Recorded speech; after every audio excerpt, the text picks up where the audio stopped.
Valët e Ungjillit përcjellin tek ju Prekja e Zotit. një program i përjavshëm nga Dr. Charles Stanley.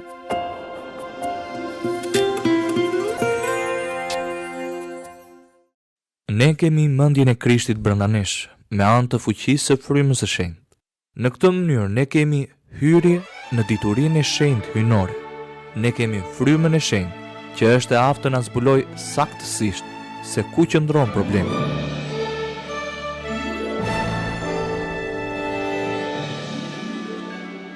Të nderuar miq, përshëndetje dhe mirë se keni ardhur në programin Prekja e Zotit, pjesë e shërbesës mësimore të Dr. Charles Stanley. Si i merrni vendimet? A janë të bazuara mbi principe shpirtërore apo mbi principet e botës?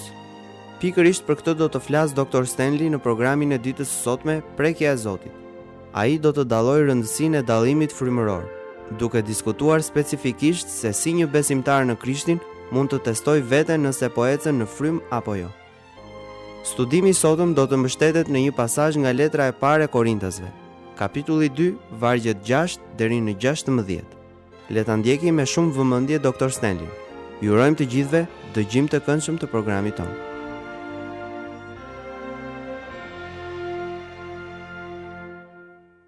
Hapni Biblat tuaja tek letra e parë e Korintasve, kapitulli 2, vargjet 6 deri në 16, dhe më ndiqni ndërkohë që lexojmë këto vargje së bashku.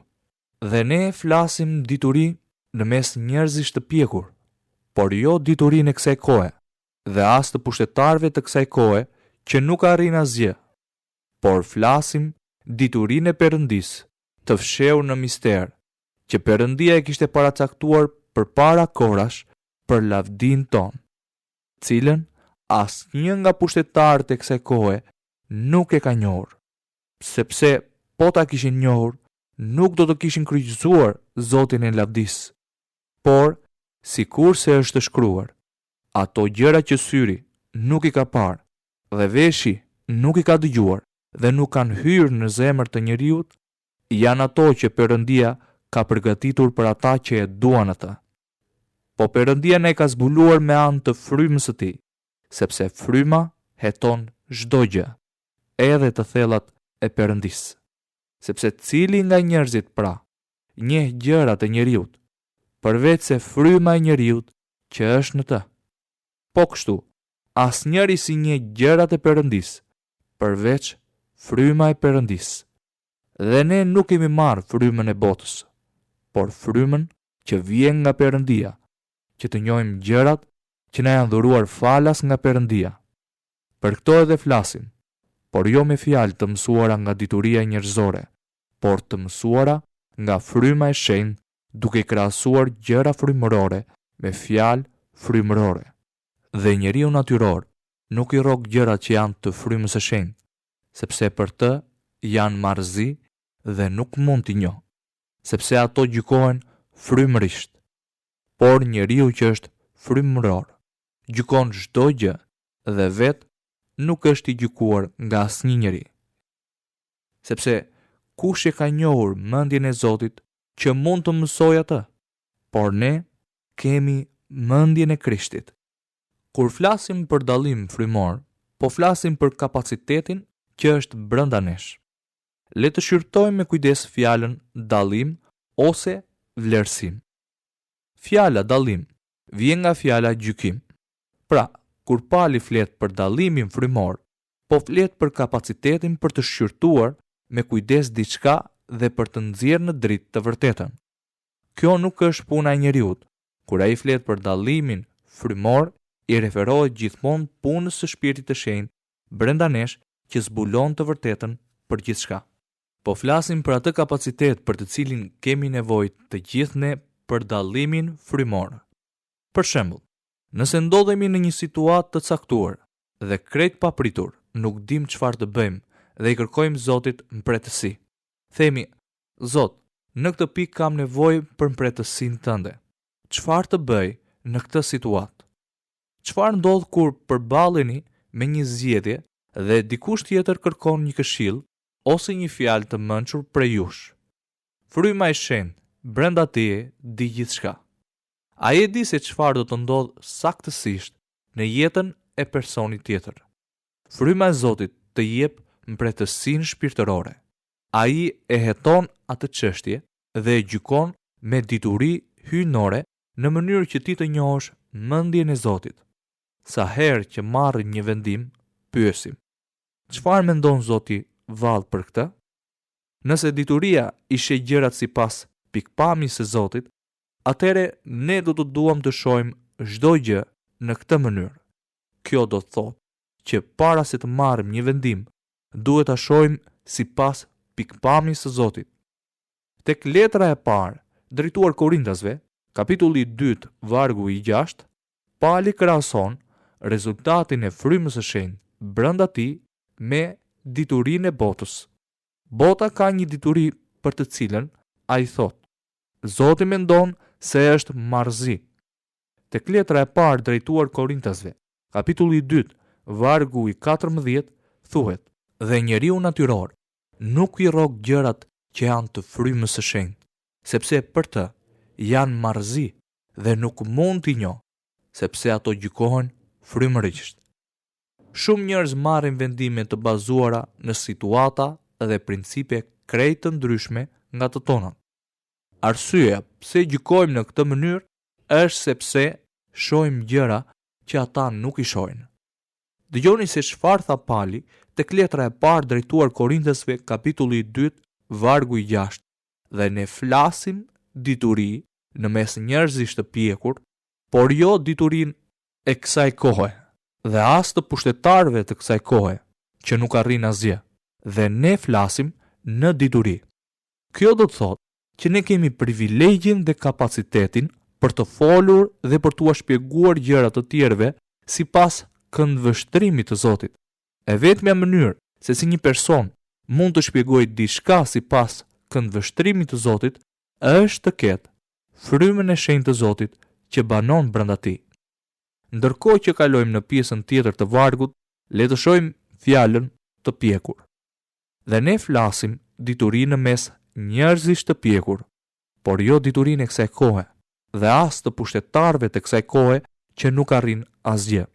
Kështu Pali krahason mbretësinë e frymës me diturinë e botës. Ne nuk i përshtatemi sistemit të botës. Ne jetojmë në këtë sistem dhe nuk mund të dalim jashtë tij derisa të vijë Jezusi ose derisa të na thrasë të shkojmë me të në qiell. Ne jemi pjesë e këtij sistemi politik, social dhe ekonomik. Të gjithë ne bëjmë pjesë në këtë sistem.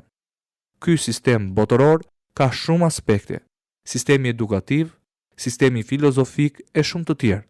Ne do të jemi në këtë sistem derisa të vijë Jezusi.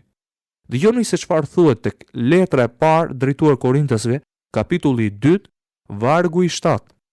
Por flasim diturinë e Perëndisë të fshehur në mister, që Perëndia e kishte paracaktuar përpara kohërash për lavdin ton. Kjo është dituria e Zotit. Dituria e Zotit është gjithë nocioni i kryqëzimit. Në të njëjtën mënyrë nuk mund të besonin as judenët që jetuan në kohën e Jezusit. Një nga gjërat që i është fshehur njerëzimit që nga fillimi ka qenë që do të ekzistonte epoka e kishës. Kjo do të thotë që ne po jetojmë në një epokë që mund ta shohim se çfarë ka ndodhur në Testamentin e Vjetër. Por në këtë kohë ata nuk mund ta shihnin dot. Ata pan gjykimin e Zotit dhe fundin e të gjitha gjërave. Por Zoti fsheu prej tyre shumë gjëra. Ai u dha atyre profecit për t'u treguar gjërat që do të ndodhin, por nuk u tregoi gjithçka. E vetmja mënyrë se si mund të njohim mendjen e Zotit është me anë të zbulesës së tij. Më lejoni t'ju them diçka në këtë pikë. Ai thotë që është e pamundur që një besimtar të njohë mendjen e Perëndisë, të ketë dallim frymëror nëse jeton në mish, nuk i bindet Zotit, bën mëkate, shkel ligjet e Zotit e kështu me radhë. Nëse vepron kështu, mos prit të marrësh mbretësinë e Zotit. Si besimtar ju keni frymën e shenjtë, por dëgjoni se çfarë u tha Pali Efesianëve, tek letra drejtuar Efesianëve, kapitulli 4, vargu i 30. dhe mos e trishtoni frymën e shenjtë të Perëndisë, me të cilin u vullosët për ditën e shpengimit. Fryma e shenjtë nuk do të japë mbretësinë për të njohur mendjen e Zotit nëse ti po e jeton jetën tënde në mish, po bën gjërat e tua dhe kujtohesh ta thrasësh Zotin vetëm kur je në mes të problemeve. Ai nuk do ta bëj këtë. Kjo është arsyeja pse të ecësh në frymë, do të thotë të ecësh i nënshtruar ndaj frymës që ndodhet brenda nesh dhe që njeh plotësisht mendjen e Zotit. Tek letra e parë drejtuar Korintasve, kapitulli 2, vargu 11, Pali tha: sepse cili nga njerëzit pra njeh gjërat e njeriut, përveç se fryma e njeriut që është në të.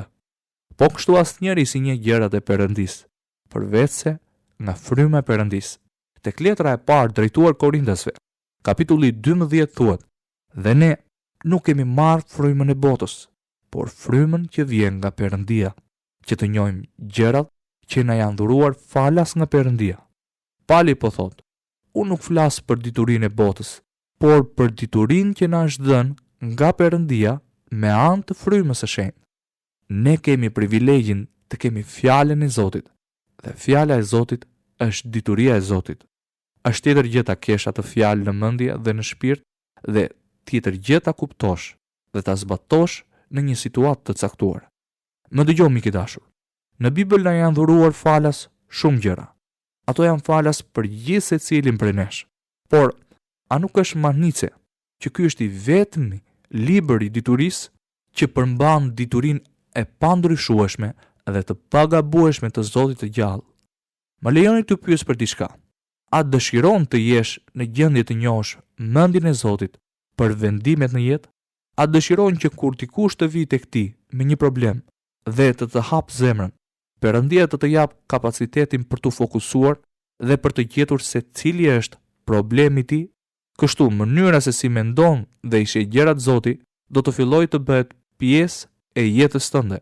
Nëse dikush do të vijë tek ti me një problem, e vërteta e Zotit do të dallojë atë menjëherë.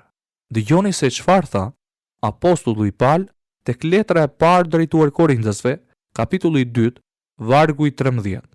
Për këto edhe flasim, por jo me fjalë të mësuara nga dituria njerëzore, por të mësuara nga fryma e shenjtë, duke krahasuar gjërat frymërore me fjalë frymërore.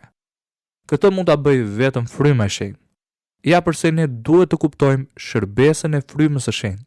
Nëse nuk e kuptojmë shërbesën e frymës, nuk do të kemi frymë dallimi. Le të shohim tek letra e parë drejtuar Korintasve, kapitulli 2, vargu 16. Dhe njeriu natyror nuk i rrok gjërat që janë të frymës së shenjtë, sepse për të janë marrëzi dhe nuk mund t'i njoh, sepse ato gjykohen frymërisht. Ne po flasim për një person natyror, një person të humbur. Një njeri natyror nuk i pranon gjërat e frymës së Zotit. Përse? Sepse janë marrëzi për të dhe ai nuk i kupton. Nuk i kupton sepse ato mund të dallohen vetëm frymërisht. Fryma mund të hetojë dhe t'ju tregojë të vërtetën. Ja përse një njeri humbur nuk mund t'i kuptojë gjërat e thella të Zotit. Le të vazhdojmë të lexojmë vargun e 15. Por njeriu që është frymëror gjykon çdo gjë dhe vetë nuk është i gjykuar nga asnjëri. Çfarë do të thotë ky varg? Nuk do të thotë që çdo besimtar është i pagabueshëm, por që njerëzit e mbushur me frymën e Zotit do të jenë në gjendje të gjykojnë. Më sipërpam që ata gjykojnë çdo gjë. Mendoni pak për këtë. Pali thotë se nëse kemi frymën e shenjtë brenda nesh, ecim në frymë, do të bëjmë gjykime që mbështeten mbi principet morale dhe etike të Biblës. Me fjalë të tjera, nuk duhet të merrni një vendim për diçka. Procesi i vendimarrjes kthehet tek fjala e Zotit. Çfarë thot fjala e Zotit? Pali tek vargu i 15 thot: ai që është frymor gjykon çdo gjë, dhe ai person do t'i shohë të gjitha gjërat sipas këndvështrimit të Zotit. Le të shohim frazën tjetër të vargut të 15. Dhe vetë nuk është i gjykuar nga asnjë. Kjo frazë tingëllon sikur ne mund të gjykojmë njerëz të tjerë, por ata nuk mund të na gjykojnë ne. Në fakt nuk është kështu. Unë besoj se Pali po thotë, ne duhet të gjykojmë duke u bazuar në principet etike dhe morale të fjalës së Zotit. Çdo gjë në jetë duhet të funksionojë në këtë mënyrë. Financat tuaja, profesioni dhe gjithçka tjetër. Ka disa gjëra që ti nuk do të doje t'i nxjerrje nga goja jote apo ti mendoje në mendjen tënde. Marrëdhënia jote me Jezus Krishtin nuk do t'ju lejonte t'i bëni këto. Le të dëgjojmë edhe një herë vargun e 15. Dhe vetë nuk është i gjykuar nga asnjë. Unë besoj se Pali po thotë për shkak se jemi të përkushtuar ndaj Jezus Krishtit, jemi njerëz me mendje në gjërat frymërore. Kur të ecim në frym, do të bëjmë gjykime të bazuara në principet frymërore. Ne duhet të veprojmë në këtë mënyrë, por kjo do të sjellë konflikte në jetën tonë. Nuk do të mund të gjykohemi nga standardet e botës dhe të përkrajmë gjykimin e tyre, gjë që do të thotë se do të kemi konflikte. Do të ketë kohë në jetën tonë kur do të na duhet të marrim vendime duke u mbështetur në principet shpirtërore. Ne kemi frymën e shenjtë që na bën të dallojmë të drejtën nga e gabuara, të vërtetën nga e gënjeshtra, dhe se cili është vullneti i Zotit në çdo situatë. Ne duhet ta bëjmë këtë me çdo kusht, pavarësisht nga pasoja se kush mund të fyet apo mund të mos e kuptojë. Sepse ata që nuk kuptojnë, punojnë mbi një sistem krejt të ndryshëm principesh dhe gjykimesh. Bota nuk do të na gjykojë ne në të njëjtën mënyrë si Zoti. Për këtë arsye Pali thotë, ne nuk mund të gjykohemi prej tyre. Kjo nuk do të thotë që nuk do të gjykohemi nga standardet e botës, por që nuk duhet ta ndryshojmë mendjen tonë duke përkrahur gjykimin e botës. Pse? Sepse ne po ecim në një nivel krejt ndryshe, në një drejtim krejt tjetër, sepse kemi mbretësinë e mendjes së Zotit. Nëse ecim në frym dhe i dim principet e Zotit, atëherë do të ketë kohë kur do të thoni, ky është qëndrimi im dhe ai është i bazuar mbi fjalën e Zotit. Dëgjoni se çfarë thuhet tek letra e parë drejtuar Korintasve, kapitulli 2, vargu 16. Sepse kush e ka njohur mendjen e Zotit që mund të mësojë atë? Por ne kemi mendjen e Krishtit. Dikush mund të thotë, përse vallë po kaloj këtë kohë të vështirë nëse kam mendjen e Krishtit? Po ju a them pse. Sepse nuk jeni të nënshtruar ndaj frymës së Zotit. Ai thotë, ne kemi mendjen e Krishtit. Kjo do thotë që ne kemi mendjen e Krishtit sepse fryma e shenjtë banon në ne. Një natë para se të kryqëzohej Jezusi tek Ungjilli i Gjonit, kapitulli 14, vargu 26 tha në lidhje me frymën e shenjtë, por ngushëlluesi, fryma e shenjtë që Ati do ta dërgoj në emrin tim, do t'ju mësoj çdo gjë dhe do t'ju kujtoj të gjitha këto që ju thash. Ne kemi mendjen e Krishtit brenda nesh me anë të fuqisë së frymës së Zotit, në mënyrë që ne të kemi hyrje në diturinë e shenjtë dhe hynore.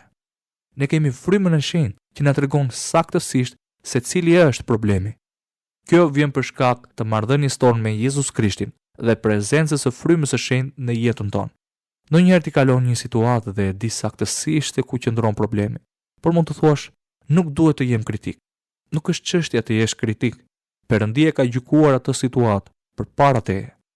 Mënyra për të kontrolluar veten është kjo. Nëse Zoti gjykon një situatë të caktuar dhe ti e di që diçka nuk shkon për shkak se zemra jote është e drejtë dhe po ecë në frym, atëre do të jesh në gjendje të dallosh.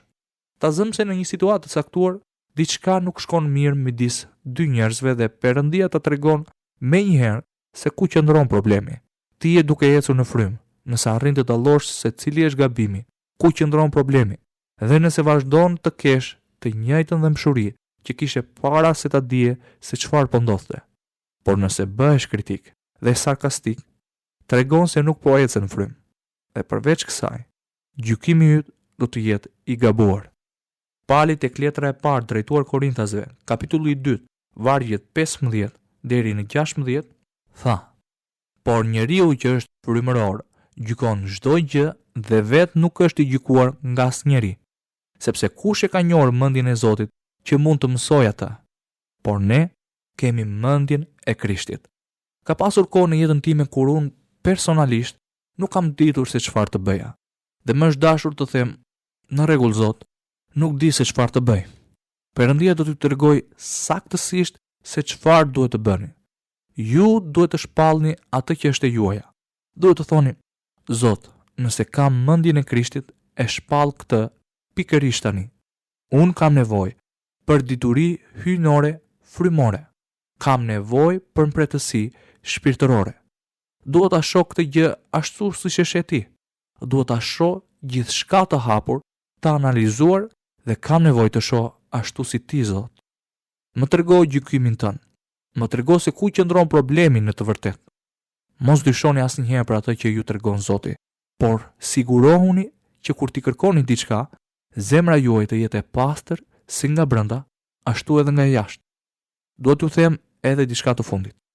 Perëndia nuk ka për t'ju thënë asnjëherë diçka që bie në kundërshtim me fjalën e tij. Asnjëherë. Më lejoni t'ju bëj një pyetje të fundit.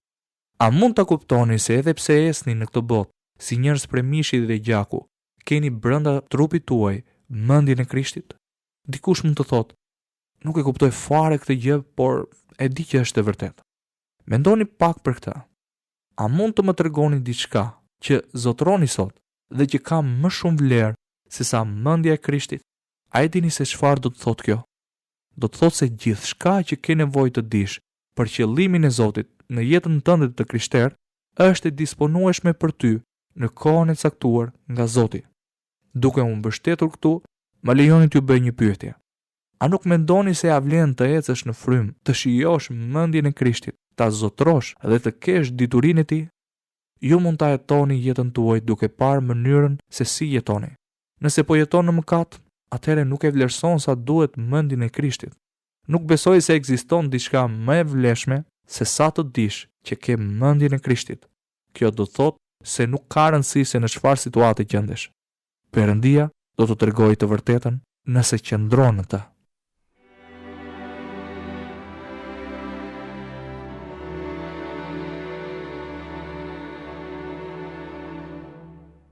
Me këtë deklarat përmbyllëse të Dr. Charles Stanleyt, le të kujtojmë fjalët tek libri i parë i Korintasve, kapitulli 2, vargjet 6 deri në 13. Dhe ne flasim dituri në mes njerëzish të pjekur, por jo diturinë e kësaj kohe dhe as të pushteteve të kësaj kohe, që nuk arrin asgjë. Por flasim diturinë e Perëndisë të fshehur në mister, që Perëndia e kishte paracaktuar para kohërash për lavdinë tonë, të cilën asnjë nga pushtetarët e kësaj kohe nuk e ka njohur, sepse po ta kish njohur, nuk do të kishin kryqëzuar Zotin e lavdisë. Por, sikurse është shkruar, ato gjëra që syri nuk i ka parë dhe veshi nuk i ka dëgjuar dhe nuk kanë hyrë në zemër të njeriut, janë ato që Perëndia ka përgatitur për ata që e duan atë. Po, Perëndia na i ka zbuluar me anë të frymës së tij, sepse fryma heton çdo gjë, edhe të thellat e Perëndisë. Sepse cili nga njerëzit pra njeh gjërat e njeriut, përveç se fryma e njeriut që është në të. Po kështu, asnjëri si njeh gjërat e Perëndisë, përveç fryma e Perëndisë. Dhe ne nuk kemi marrë frymën e botës, por frymën që vjen nga Perëndia, që të njohim gjërat që na janë dhuruar falas nga Perëndia. Për këto edhe flasim, por jo me fjalë të mësuara nga dituria njerëzore, por të mësuara nga fryma e shenjtë, duke i krahasuar gjërat frymërore me fjalë frymërore. Këto fjalë përmbledhin kaq bukur mesazhin e letrës së parë të Korintasve, kapitulli 2, kontrollin e plotë të jetës së dikujt ndërmjet fuqisë së frymës së shenjtë. Në përfundim të minutave tona të dashur miq, ju kujtojmë se ne presim letrat tuaja në adresën Valët e Ungjillit, kutia postare 130 Tiranë, ose me email në adresën valetëungjillit@yahoo.com. Na tregoni se si ju ndihmon programi ynë në ecjen tuaj me Perëndin. Ishte kënaqësi t'i kalonim këto minuta së bashku. Do të ridëgjojmë bashkë herën e ardhshme. Zoti ju bekoft të gjithëve.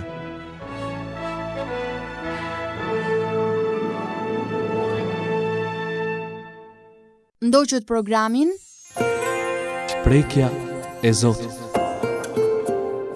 një prodhim i organizatës radiofonike Valët e Ungjillit.